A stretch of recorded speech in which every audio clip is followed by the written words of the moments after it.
Padre, en esta mañana te pedimos como esta alabanza, Señor, que lo hagas otra vez, porque sabemos de que tú eres fiel y confiamos y nos sostenemos en tus promesas.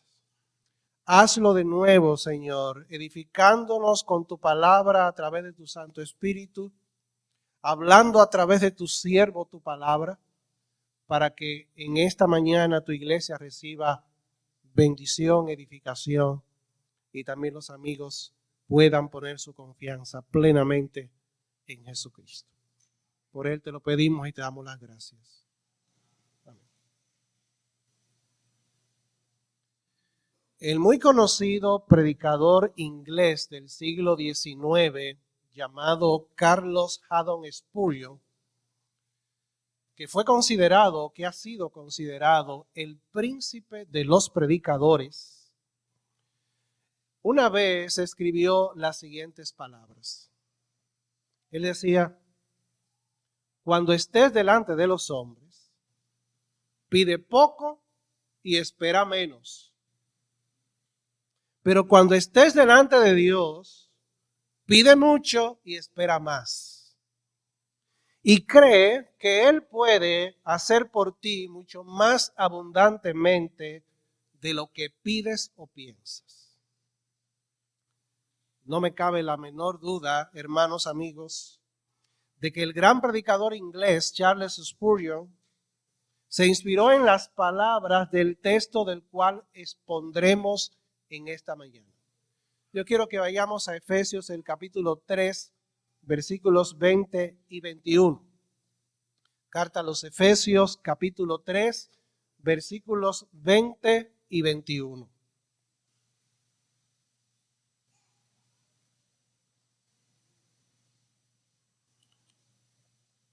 Dice este texto, y esto es una alabanza a Dios, lo que se llama en lenguaje técnico una doxología, una expresión que le da gloria a Dios.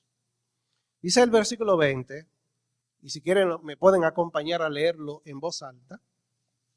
Y aquel que es poderoso para hacer todas las cosas mucho más abundantemente de lo que pedimos o entendemos, según el poder que actúa en nosotros, a Él sea gloria en la iglesia y en Cristo Jesús por todas las edades, por los siglos de los siglos. Amén.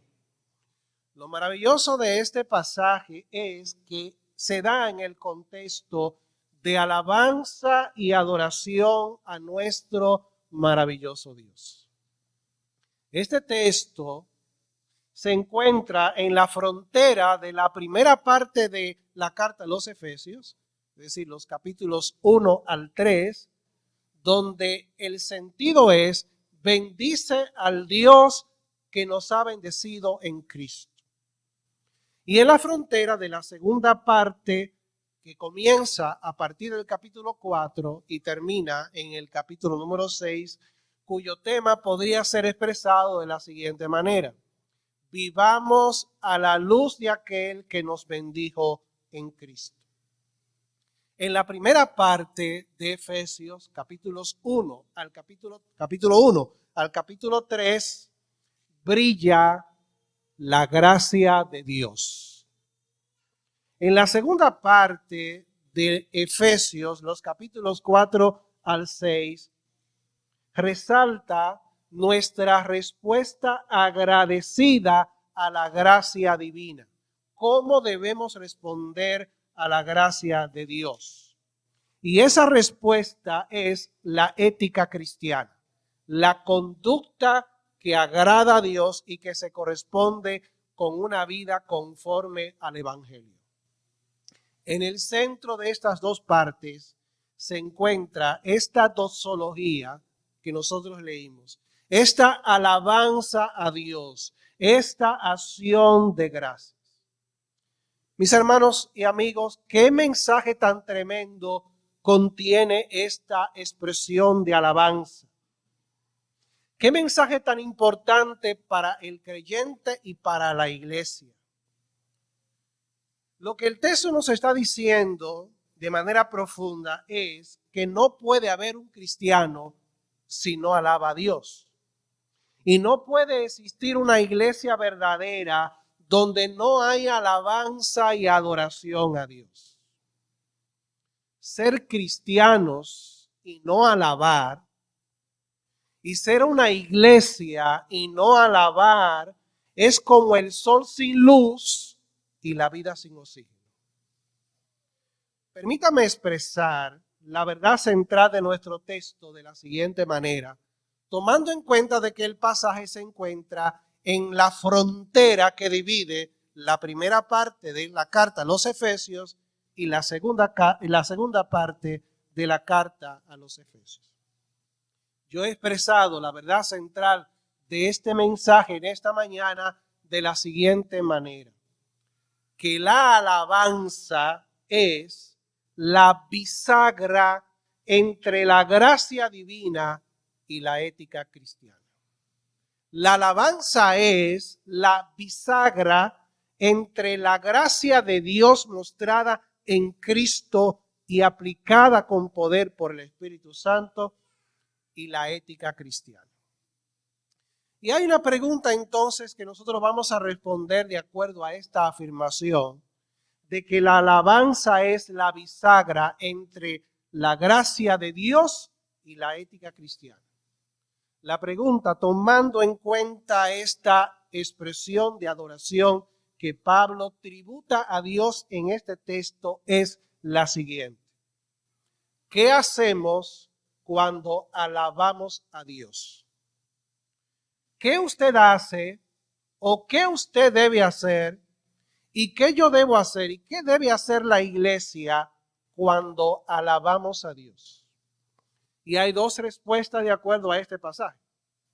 La primera de las respuestas es que cuando usted y yo alabamos a Dios, ya sea de manera privada, en familia, en la iglesia, en el trabajo, en el culto público o donde quiera que nos encontremos, reconocemos la capacidad del poder de Dios para obrar en nosotros de manera extraordinaria. Cuando usted alaba a Dios, debe reconocer que Dios es capaz, a través de su poder, para obrar en ti, en usted y en mí y en la iglesia de manera extraordinaria. Noten una vez más el versículo número 20. Dice el versículo número 20, otra vez, y a aquel, refiriéndose a Dios el Padre, que es poderoso para hacer todas las cosas mucho más abundantemente de lo que pedimos o entendemos, según el poder que actúa en nosotros. Hay un escritor que comentó la carta a los Efesios llamado Malcolm O. Tolbert, que él dijo las siguientes palabras.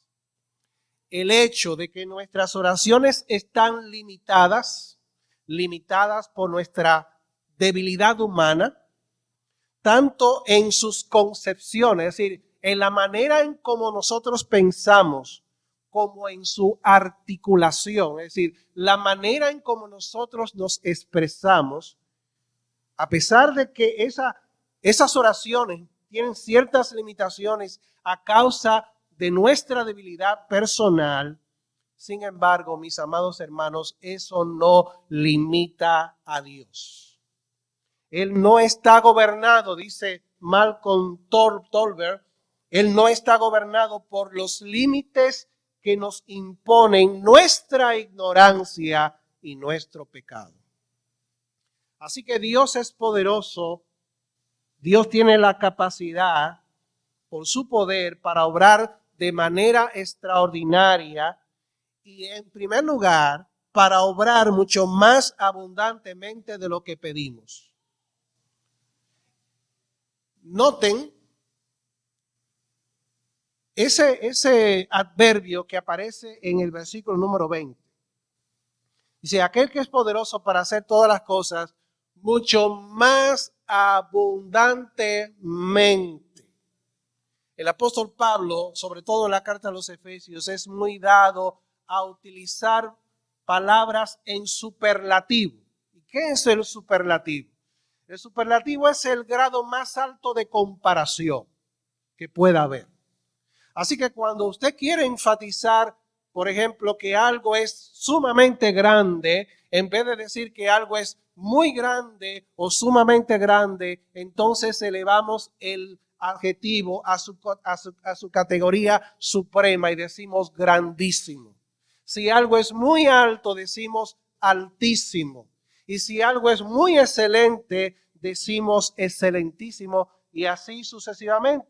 Pues Pablo está utilizando un superlativo en el texto griego cuando dice que Dios es poderoso para hacer todas las cosas mucho más abundantemente de lo que pedimos o entendemos, según el poder que actúa en nosotros. Este superlativo es la forma de comparación más alta imaginable y podría traducirse más allá de toda medida o infinitamente más.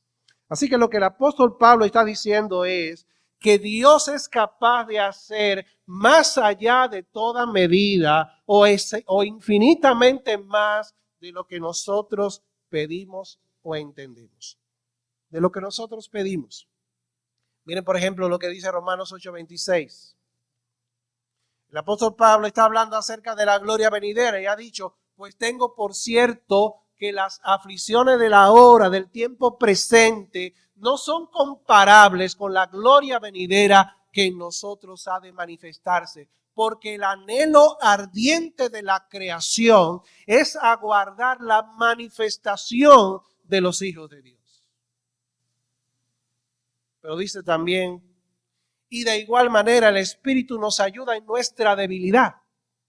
Pues, ¿qué hemos de pedir como conviene? No lo sabemos, pero el Espíritu mismo intercede por nosotros con gemidos indecibles. Hay momentos en los cuales nosotros no tenemos la capacidad de pedir como Dios quiere que pidamos, pero tenemos el Espíritu Santo de Dios que intercede permanentemente por nosotros, dice el texto, con gemidos indecibles. La capacidad humana para expresar lo inexpresable es limitada. Y Dios es capaz, dice el texto, para hacer todas las cosas mucho más abundantemente de lo que pedimos, pero en segundo lugar, para obrar en nosotros mucho más abundantemente de lo que nosotros entendemos. Dios no se ajusta a las limitaciones de nuestras expectativas. Y qué bueno que eso es así. Qué bueno que eso es así, mi hermano. A veces uno está esperando algo de Dios, que Dios haga algo. Y el tiempo pasa y el tiempo pasa y no llega. Y cuando llega, usted no lo está esperando. Y eso que Dios le da a usted es mucho más abundante de lo que usted había estado esperando. No sé si a usted le ha pasado. Porque Dios tiene esa capacidad para obrar de manera más abundante, mucho más excelente de lo que nosotros pedimos o entendemos. Ahora, en tercer lugar, para obrar conforme al poder que actúa en nosotros. El apóstol Pablo en este versículo número 20 utiliza varios sinónimos para la palabra poder. Dice el versículo 20 que Dios es poderoso. Pero lo que Pablo está diciendo es que Dios está pudiendo hacer todas las cosas mucho más abundantemente de lo que pedimos o entendemos. La Reina Valera traduce la palabra poderoso como un adjetivo, es decir, como algo que se dice de Dios. Pero cuando Pablo escribió estas palabras, está utilizando un verbo en tiempo presente y en tiempo presente que indica una continuidad. Lo que Pablo está diciendo es, lo que el texto nos está diciendo es que Dios en el presente, en el continuo presente, Dios está actuando con su poder a favor de la iglesia, a favor de sus hijos, a favor de su pueblo. Luego utiliza la palabra poder, según el poder que actúa en nosotros. Y la palabra actúa es una palabra que viene de la palabra energía. La palabra energía. Y esa palabra energía, o de la que viene la palabra energía, también es un verbo en tiempo presente continuo que da a entender que Dios está energizando constantemente, que Dios está prestando su energía, que Dios está obrando a través de su energía poderosa para hacer en nosotros mucho más abundantemente de lo que usted y yo seamos capaces de pensar o de imaginar. Por ese poder que actúa en nosotros, dentro de nosotros. Así que el poder de Dios está activo de manera permanente a favor de cada creyente. En este momento que usted está escuchando este sermón, el poder de Dios está actuando en su vida y está actuando en mi vida. Está actuando en el interior de cada uno de nosotros, de cada creyente, para obrar lo que Él quiere obrar de manera ilimitada conforme a su poder. Eso es algo maravilloso. Porque cuando la hermana que está en su casa está haciendo los oficios, está preparando la comida, el poder de Dios está energizando en ella, el poder de Dios está obrando en ella. Y cuando usted está en su trabajo, ahí con la computadora o haciendo una llamada telefónica en relación con su empleo, o está en algún ministerio de la iglesia, o está en algún lugar, el poder de Dios está activo en cada uno de nosotros para obrar mucho más abundantemente de lo que nosotros podemos pensar o concebir. La gloria sea para Dios. Dios actúa de manera permanente en nosotros. Así que nuestra oración no determina la extensión de las bendiciones de Dios sobre nosotros. La extensión de lo que Dios quiere hacer por nosotros va más allá de nuestra capacidad de comprensión. Más bien su poder actúa en nosotros, es la medida de las posibilidades de nuestra vida como hijos de Dios. Recientemente ustedes saben que hemos estado celebrando a nivel mundial el campeonato mundial de béisbol. Y había muchas expectativas con el equipo dominicano. Y la promoción era de que nosotros éramos el Plátano Power. Una frase que se hizo célebre cuando el equipo dominicano obtuvo la presea, obtuvo el galardón, fue el que ganó ese campeonato mundial de fútbol, de béisbol hace ya un buen tiempo. Y todo el mundo hablaba del Plátano Power, es decir, que el plátano del dominicano da energía y los peloteros dominicanos tienen la capacidad de batear conforme a la energía del Plátano Power. Dice, hermano, pero el Plátano Power se desinfló. Y Venezuela y Puerto Rico nos mandaron para atrás. Así son las cosas de la vida. Hermano, pero Dios no tiene que comer plátano, ni tomar un energizante, ni una vitamina, ni ninguna de esas cosas que se venden en la farmacia, ni ningún alimento para actuar poderosamente, porque Él es eternamente poderoso y ese poder está a disposición de cada uno de nosotros. Sin embargo, el poder de Dios en nosotros no actúa de manera automática en cada uno de sus hijos. La vida cristiana no es automática. Algo automático es, por ejemplo, como la energía eléctrica, la electricidad. Usted conecta, si hay energía, en un tomacorriente, usted conecta un alambre, un cordón, un cable para transmitir o generar energía a un artículo, a un producto, a un equipo, y automáticamente funciona.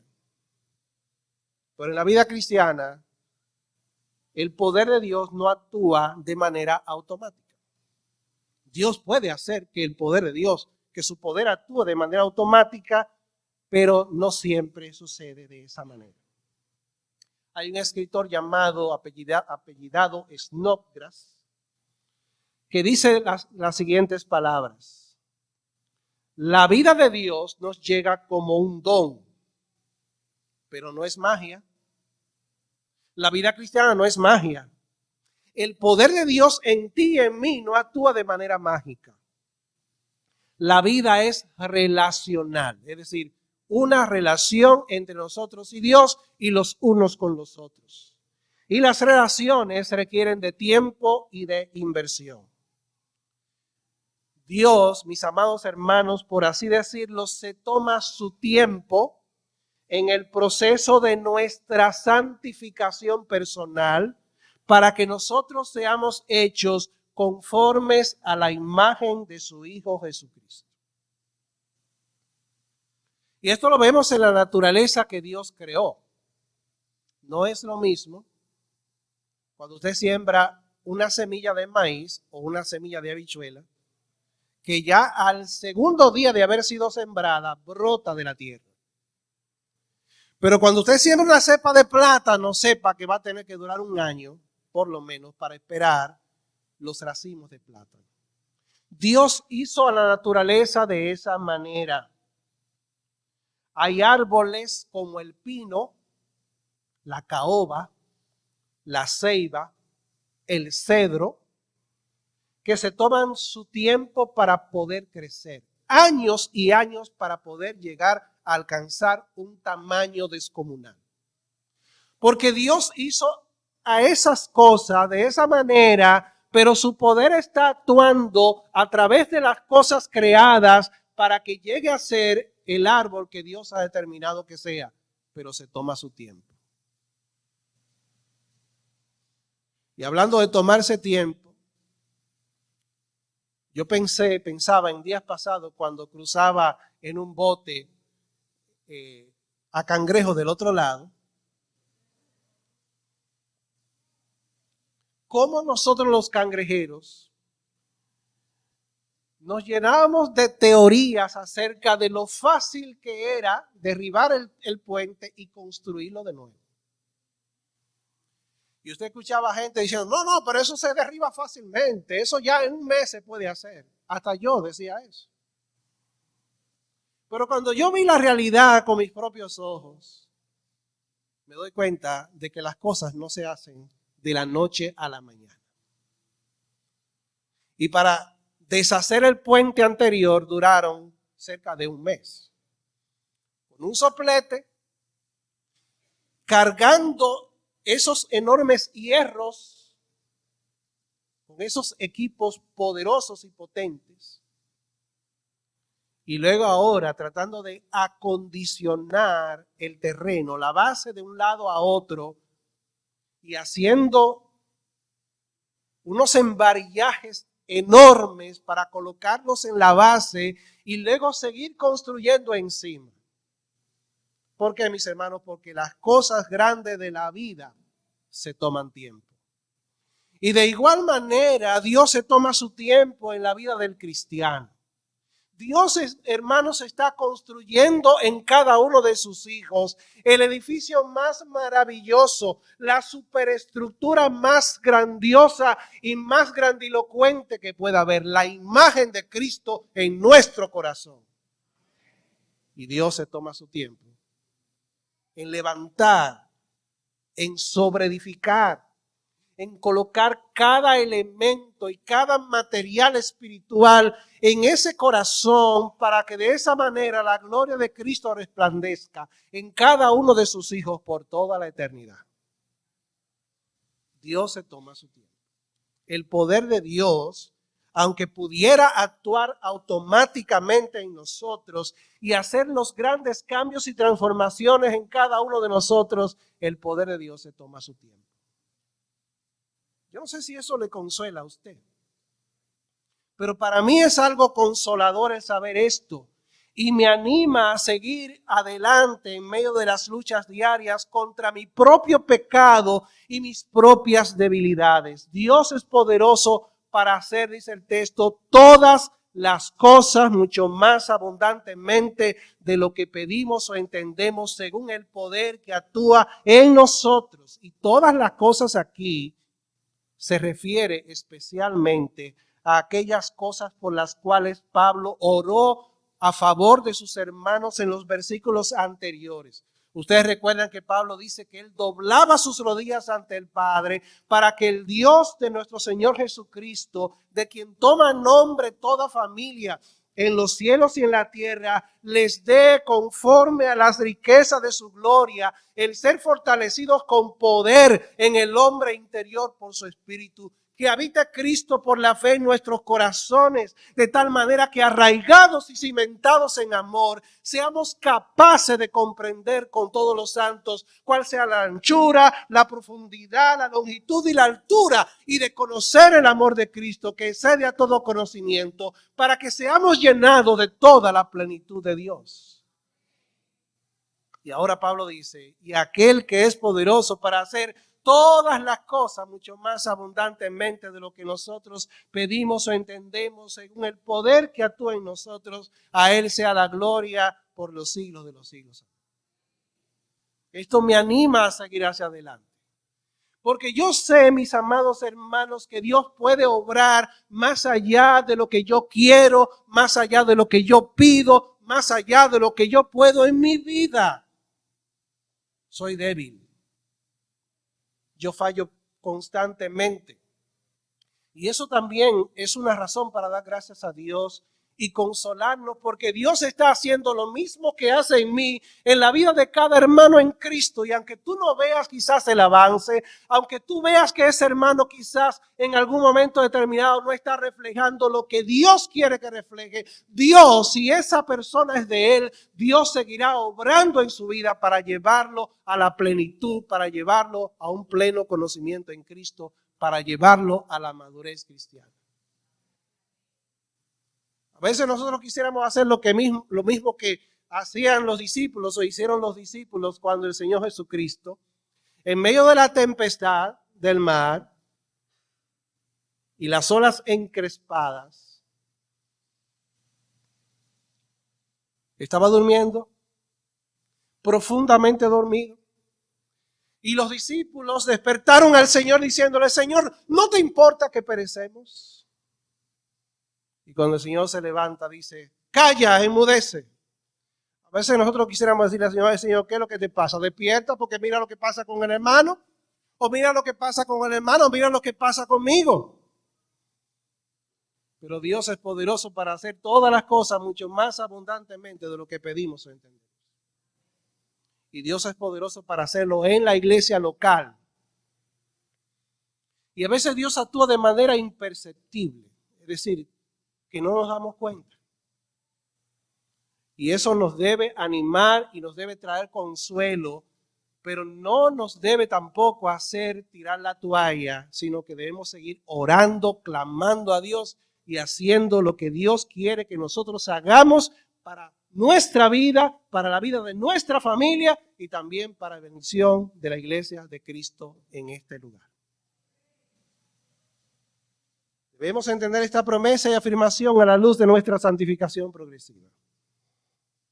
Ahora yo quiero señalar que debemos ser equilibrados a la hora de comprender lo que Pablo nos dice en este pasaje. Como les decía, Dios se toma su tiempo trabajando en la vida nuestra, en la vida de cada hermano, en la vida de la iglesia. Pero no siempre Dios va a quebrantar de manera inmediata el obstáculo que impide nuestro crecimiento, nuestra santificación y nuestro avance hacia la perfección cristiana. Hay situaciones en la vida de un creyente que uno dice, pero ¿qué está pasando? O quizás este creyente experimenta situaciones que lo desaniman y lo desalientan. Por ejemplo, y esto lo quiero decir con mucha sensibilidad y amor, porque eso le puede pasar, hermanos, a cualquier persona, incluyendo a cualquier creyente de nuestra congregación. Y son problemas psiquiátricos, A veces hay creyentes que necesitan de la ayuda psiquiátrica para poder superar una situación determinada en su vida.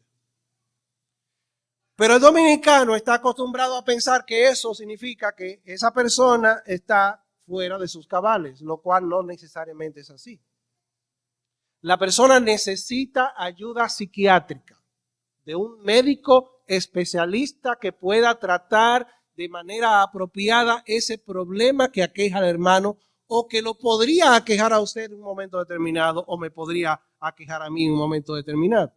Así que cuando ustedes vean que yo no estoy actuando de manera correcta o que no estoy actuando en mis cabales o que estoy haciendo cosas que quizás no están conforme a la manera en como yo he sido, pues usted tiene que acercarse a mí y ver qué es lo que está pasando. Pero lo que quiero decir, mis amados hermanos, en ese sentido, es que la iglesia tiene que estar consciente de esa realidad. Y debe acompañar a ese hermano o a esa hermana.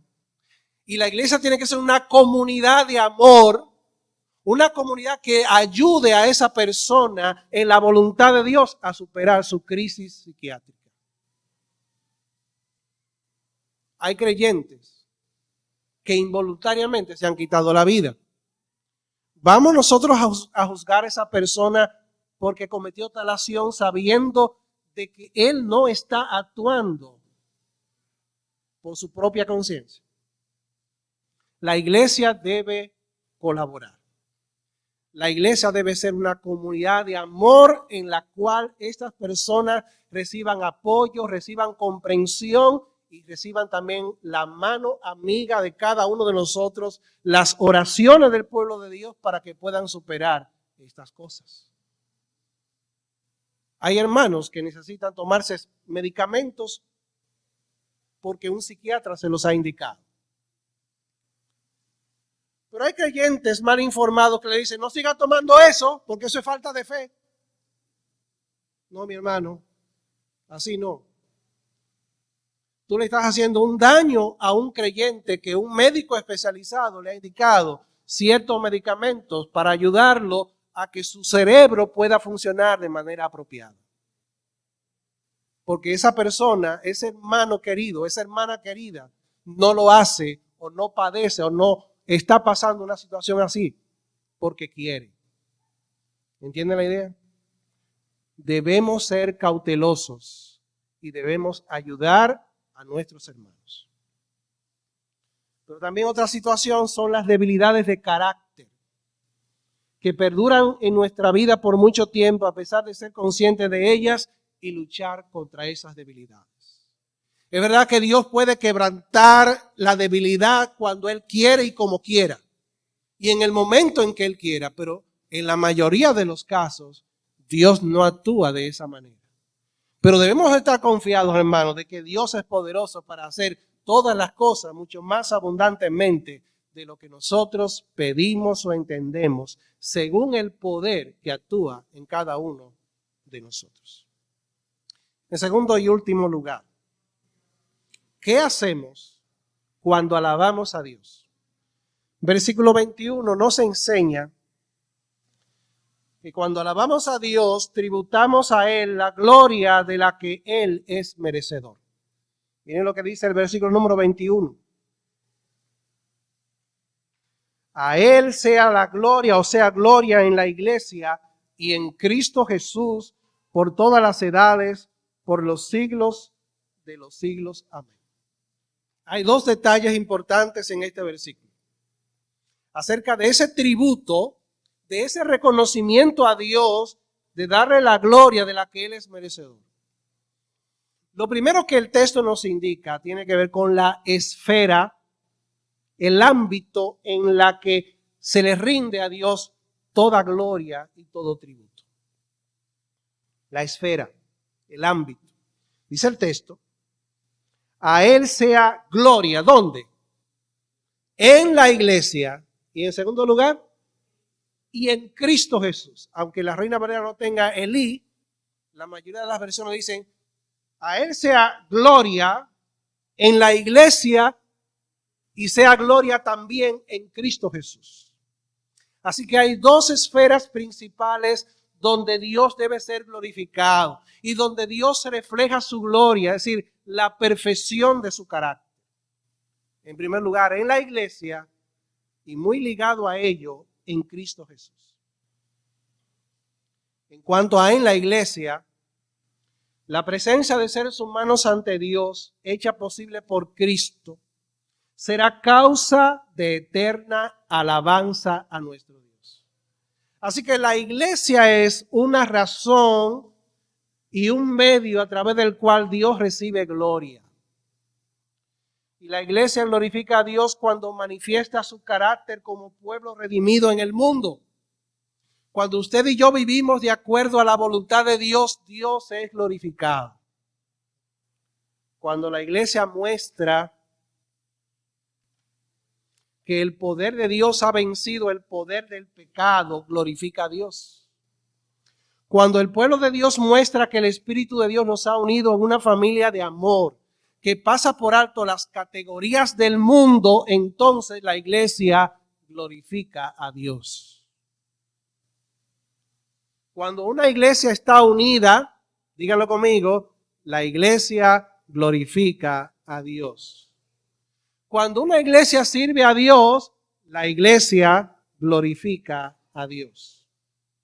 Un escritor llamado Peter O'Brien dijo, la iglesia es la pieza maestra de su gracia, de la gracia de Dios. Y su misma existencia ya trae la gloria a Dios. Pero en segundo lugar dice el texto, a Él sea gloria en la iglesia y en Cristo Jesús. Porque mis amados hermanos y amigos, en Cristo Dios recibe gloria tanto en su persona como en su obra. Y esto lo vemos de manera gloriosa, valga la repetición de la palabra gloria en su otra expresión, en Apocalipsis el capítulo número 5.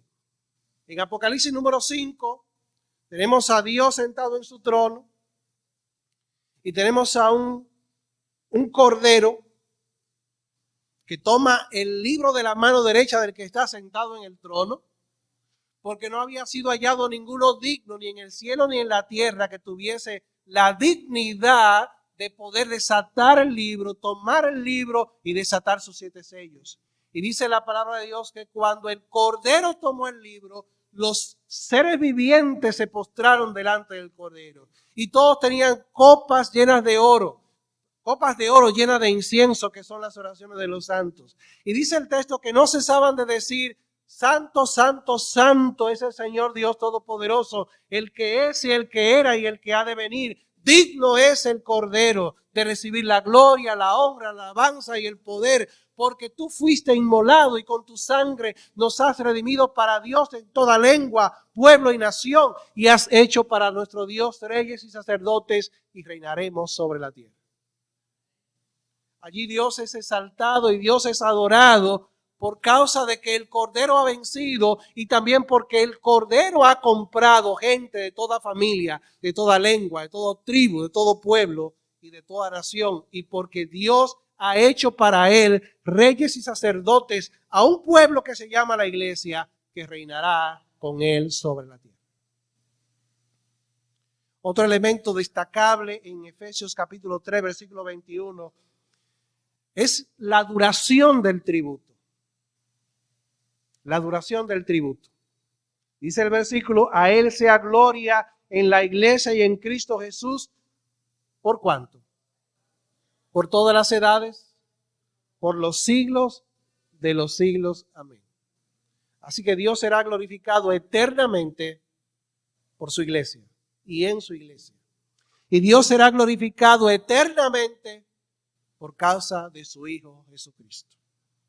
La iglesia es la esfera donde Dios muestra su gloria. Y Cristo Jesús, su Hijo, es el lugar donde Dios manifiesta su gloria y donde Dios es glorificado y exaltado. Dijo alguien las siguientes palabras. Sin duda, hablando acerca de esta expresión, a Él sea gloria en la iglesia y en Cristo Jesús por todas las edades, por los siglos de los siglos. Amén. Dice esta persona. Sin duda, muchos que profesan ser cristianos, es decir, que dicen ser cristianos, tendrán que cambiar mucho si han de disfrutar del cielo. Si no disfrutan alabando a Dios por 1 hora semanal y piensan que la adoración es pesada y aburrida, mucho menos interesante que el fútbol o alguna otra cosa, ¿cómo hará esa gente para disfrutar de una adoración sin fin? Porque hay creyentes que cuando pasa el tiempo comienzan a ver el reloj.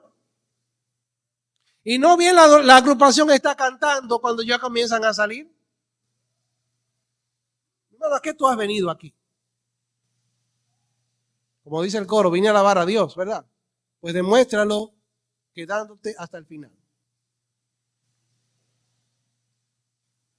En conclusión, dime el tamaño de tu Dios y te diré el tamaño de tu alabanza y tu adoración.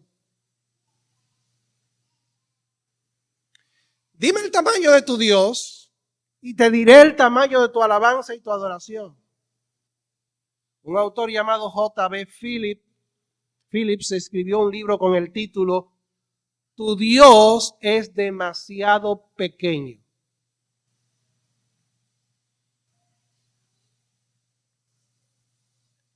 Y Snodgrass, que citamos ahorita, dijo, nuestra imagen de Dios no merece contemplación. O sea, esa imagen que tenemos de Dios, en muchos de nosotros hace que Dios no merezca que lo contemplemos en su majestad. No merece devoción ni merece obediencia. Nuestro Dios es demasiado remoto, es decir, lo vemos demasiado lejos. Lo vemos desinteresado e inepto. Así que lo que tenemos que hacer como creyentes y como iglesia es pedirle al Señor, Señor, ayúdame a recuperar el sentido de tu gloria. Ayúdame a verte en tu gloria, Señor. Ayúdame a verte tal como es para que eso produzca cambios significativos en mi vida. ¿Qué podemos hacer entonces para revertir esta lamentable condición que muchas veces yo o quizás algunos de ustedes padecen? Alguna sugerencia, mis hermanos, para finalizar. Si esa es tu condición, donde el tamaño de tu Dios es muy pequeño, de tal manera que lo muestras o lo muestro en mi vida personal, es recomendable leer porciones de las Escrituras que exalten la grandeza de ese Dios al cual tú adoras. Isaías capítulo número 40 dice, ¿quién midió las aguas con el hueco de sus manos?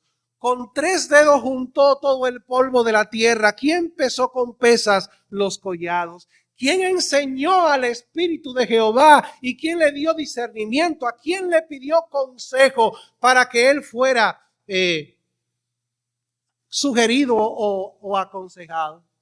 He aquí que todas las naciones son como la gota de agua que sale del cubo, como menudo polvo le son estimadas.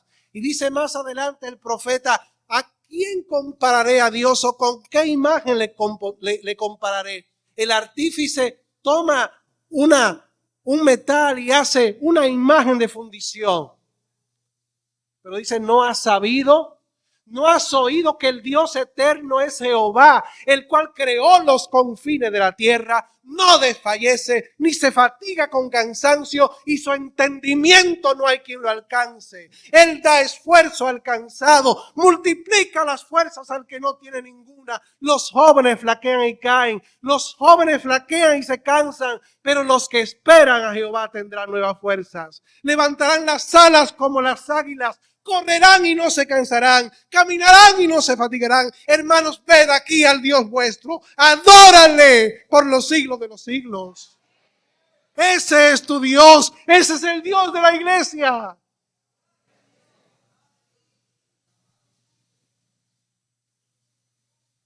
Medita en ellas, en estas porciones, en los grandes actos de creación, de preservación, providencia, gobierno y redención de Dios.